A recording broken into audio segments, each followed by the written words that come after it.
3,000 years of galactic competition had revealed every kind of strength until humanity arrived. They looked ordinary, too slow, too fragile. They lost quietly while the galaxy laughed and looked away. Then the endurance race began. While champions collapsed, one human kept moving, steady, relentless, unstoppable. Medals turned into suspicion. Applause turned into fear. And just as the galaxy tried to understand what humans really were, disaster struck.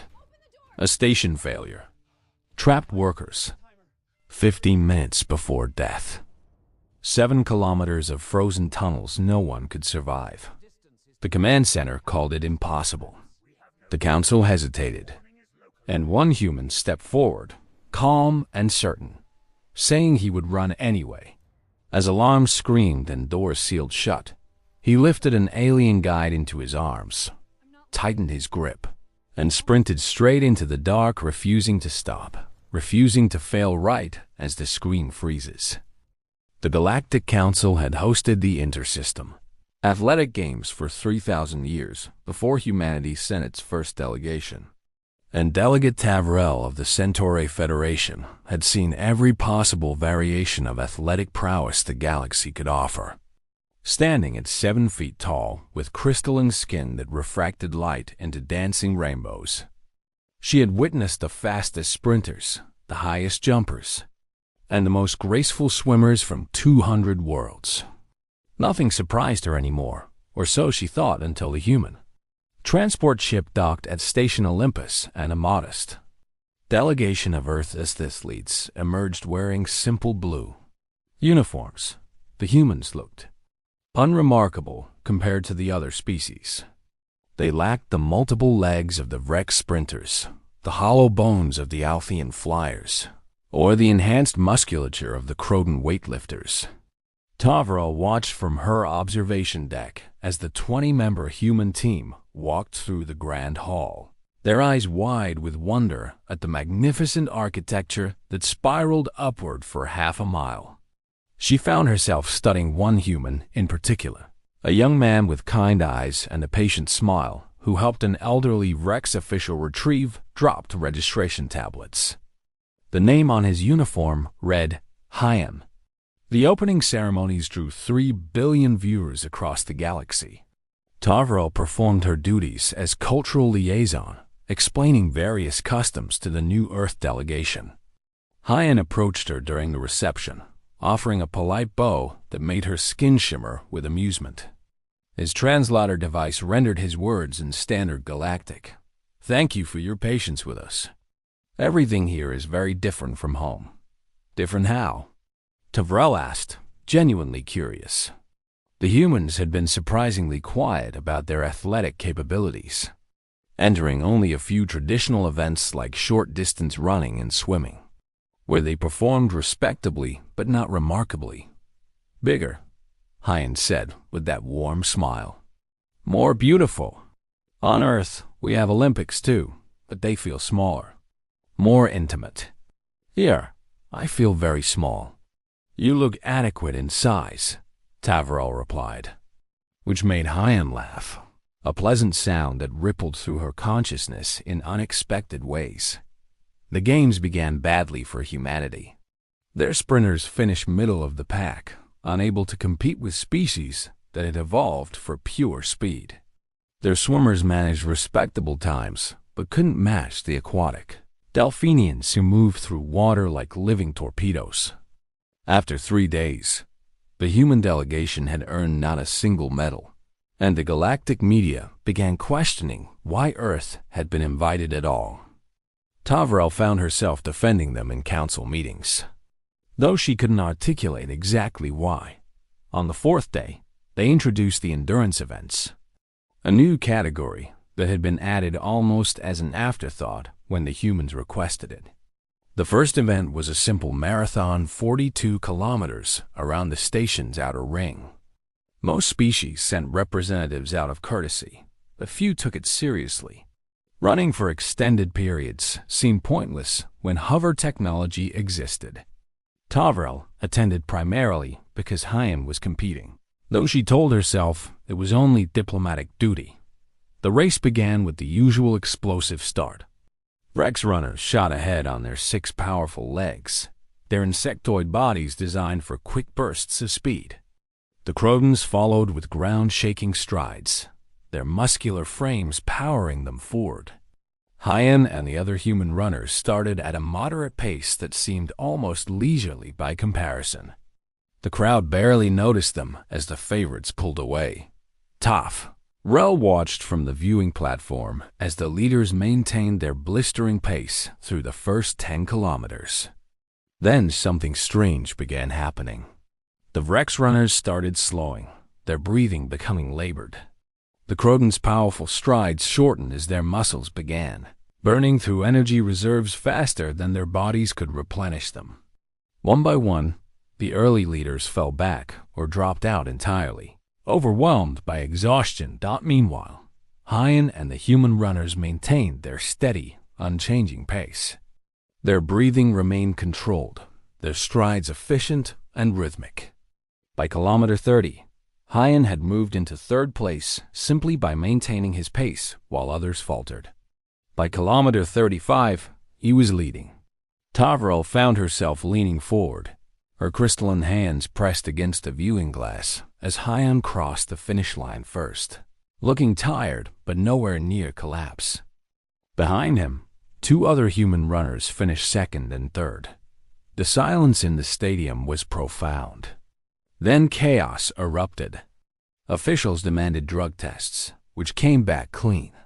Scientists requested medical examinations, which revealed nothing unusual beyond what appeared to be ridiculously efficient cardiovascular and thermoregulation systems. The humans, it seemed, had evolved not for explosive power, but for something the galaxy had never valued: persistence. Tavrel found Hyan in the athlete recovery area, sitting calmly with a towel around his shoulders and a bottle of water in his hand. Other competitors lay on medical beds, receiving 4 fluids and oxygen supplementation. Hyan looked like he'd finished a pleasant afternoon jog. "Congratulations," she said, her voice carrying genuine admiration.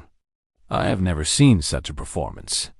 "Thank you," Hyan replied, standing to bow again. "Though I think we surprised everyone, including ourselves. We didn't realize other species couldn't run long distances." "How is it possible?" Tavrel asked. "Your species looks so fragile compared to others. No enhanced muscles, no additional limbs, no obvious advantages." Hyan considered this, taking a long drink of water. "On Earth, our ancestors survived by outlasting their prey. We would chase animals for hours, sometimes days, until they collapsed from exhaustion. We can't outrun almost anything over short distances, but we can outlast nearly everything over long distances. Our bodies cool through sweating, our breathing is efficient, and our minds can push through pain that would stop other creatures. We call it persistence hunting." The next day brought the ultramarathon, a 200-kilometer race that most species had considered impossible. Only the most stubborn competitors entered, certain they could overcome the previous day's anomaly. Tavrel requested permission to follow the race course in an official hover vehicle, ostensibly to observe for cultural documentation. She told herself it had nothing to do with wanting to watch Hyan compete again. The race lasted 18 hours. Tavrel witnessed something that would haunt her for the rest of her life. One by one, the galaxy's finest athletes broke down. The Rex exoskeleton runners developed stress fractures. The Crotons' muscles literally began tearing themselves apart. The Althean flyers, who tried to alternate between running and gliding, collapsed from metabolic shutdown. Through it all, the human runners maintained their steady, relentless pace, their faces showing determination that bordered on something primal. Hyan ran with focused intensity, his breathing controlled, his stride never varying. But it was his eyes that captivated Tavrel. They showed something she'd never seen in any species: the ability to acknowledge suffering while simultaneously refusing to surrender to it. Humans, she realized, had weaponized stubbornness itself.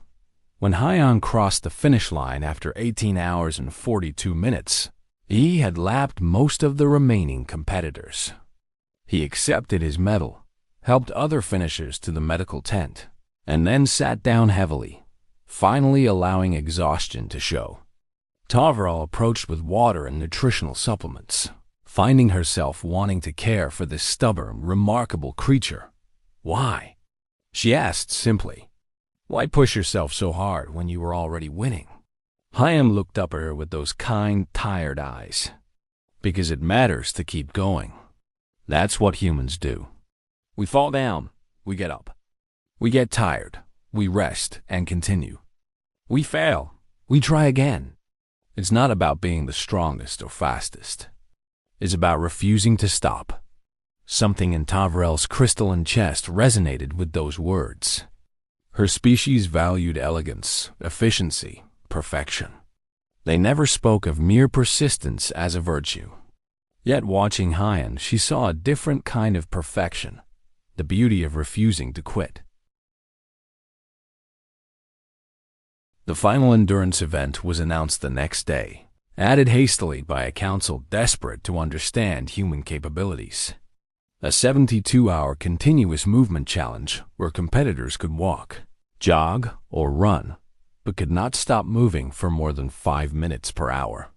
Sleep was permitted if contestants could sleep while walking. Most species representatives laughed at the absurdity. Tavrel felt a cold certainty settle in her core. The humans would excel at this too. She was right. After 72 hours of continuous movement, Haiyan and 7 other humans crossed the finish line, having covered over 500 kilometers. The nearest non-human competitor had managed 200 kilometers before biological necessity forced withdrawal. The galactic media exploded with speculation, fear, and a growing sense of unease. Humans, it seemed, were persistence predators on a galactic scale. The council called an emergency session. Tavrel attended, her status as human liaison suddenly making her a person of significant importance. She listened as delegates argued about banning humans from future games, about whether such endurance constituted an unfair advantage, about whether Earth should be restricted in its interactions with other species. The tone grew ugly, fear masquerading as righteous concern. Tavrel found her voice cutting through the debate, her crystalline form blazing with reflected light. We invited humanity to participate in our games. They accepted in good faith, competed honestly, and revealed an ability we did not know existed. Now we wish to punish them for our own ignorance? For 3,000 years, we have celebrated speed, strength, and power. Perhaps it is time we learn to appreciate endurance, persistence, and the strength to continue when stopping would be easier. The chamber fell silent. Then Delegate Morax of the Croton Empire spoke, his massive frame filling his seat. The Centauri liaison speaks wisdom. We are not afraid of human endurance. We are afraid of what it represents, a form of strength we cannot match and did not expect. This says more about our limitations than theirs. The vote was close, but ultimately the council decided to maintain human participation while adding endurance events as a permanent category. Tavrel left the chamber feeling exhausted in a way her species rarely experienced. She found Haiyan outside, sitting on a bench overlooking the station's observation deck, watching Earth rotate slowly in the view screen, a blue marble among the stars. "May I join you?" she asked. "Please," Haiyan said, gesturing to the space beside him. "I heard you spoke for us in the council." "Thank you. I spoke truth," Tavrel replied, settling onto the bench, her crystalline form chiming softly. "Your species has taught me something important." "What's that?" "That there are many forms of strength. My people value perfection, but perfection that cannot endure is merely fragile beauty. You value persistence, continuing even when the path is difficult. There is beauty in that too." Haiyan smiled, that warm expression that had first caught her attention. You're very kind. Most species seem frightened of us now. They look at me differently, like I'm a threat. Tavrel considered this, her mind processing emotions she'd never expected to feel. Perhaps they see what I see, that humans don't stop. When you want something, you pursue it with the same persistence you bring to running. That can be frightening to those who are used to giving up when things become difficult. And what about you? Hyan asked, turning to face her fully. Are you frightened? No, Tavrel said, surprising herself with the certainty in her voice. I find it fascinating. And attractive, though I am unsure if that word translates properly. Hyan's eyes widened slightly, and a flush of color appeared on his cheeks, a human physiological response she'd learned indicated embarrassment or pleasure. It translates fine, he said quietly. I find you fascinating too. Your people are so elegant, so perfect in everything you do. You make beauty look effortless. It is not effortless, Tavrel admitted. We practice for years to achieve what appears natural. Perfection is a heavy burden. Then maybe we can learn from each other, Hyan suggested. I can teach you that it's okay to be imperfect, to struggle and keep going anyway. You can teach me that grace has value too, that not everything must be endured through sheer stubbornness. Tavrel felt something shift in her crystalline matrix, a harmonic resonance that her species associated with deep connection. I would like that very much. They sat in comfortable silence, watching Earth turn below them. Finally, Hyan spoke again. The games end in 3 days. My delegation returns to Earth afterward. I don't want this to end. Neither do I, Tavrel said, making a decision that would change her life. The Council has offered me a position as permanent human liaison to the Federation. I would be stationed on Earth, helping our peoples understand each other better. I had not decided whether to accept. And now? Now, I think I have found a reason to accept that has nothing to do with duty and everything to do with not wanting to say goodbye to someone who has shown me a different kind of strength. Hyan reached out slowly, giving her time to refuse, and took her crystalline hand in his human one. The contact sent harmonics singing through her body. On Earth, when someone likes another person, they often ask them on what we call a date. It's time spent together, getting to know each other better, seeing if the connection is real. I would like that, Tavrel said, her voice carrying harmonics that needed no translation. Though I should warn you, my species forms very deep bonds when we connect with someone. We are not good at casual relationships. Neither are humans, Hyan replied, squeezing her hand gently. When we care about something, we're persistent about it. You might find me difficult to get rid of. I am counting on it. The final days of the games passed in a blur of diplomatic functions and closing ceremonies. But Tavrel and Hyan found moments to steal away together, learning about each other's worlds. Hyan taught her about Korean food, sharing dried seaweed snacks from his personal supplies that made her crystalline form ring with unexpected flavor harmonics. She taught him the Centauri art of light song, showing him how her people communicated through the refraction of light through their bodies, creating symphonies of color and sound. On the final evening, disaster struck. A coolant leak in the station's outer ring triggered emergency protocols, sealing sections and trapping maintenance workers in rapidly cooling compartments. Tavrel was in the command center when the alert came through, watching in horror as temperature readings plummeted. Rescue teams were 40 minutes away, but the workers would succumb to hypothermia in 15. Hyan was there in seconds, having somehow heard the commotion. How far to the trapped workers? 7 kilometers through the maintenance tunnels, the station commander replied. But it's impossible. No one can run 7 kilometers and then perform a rescue in 15 minutes. The rescue teams are our only hope, but they won't arrive in time. I can do it, Hyan said with absolute certainty.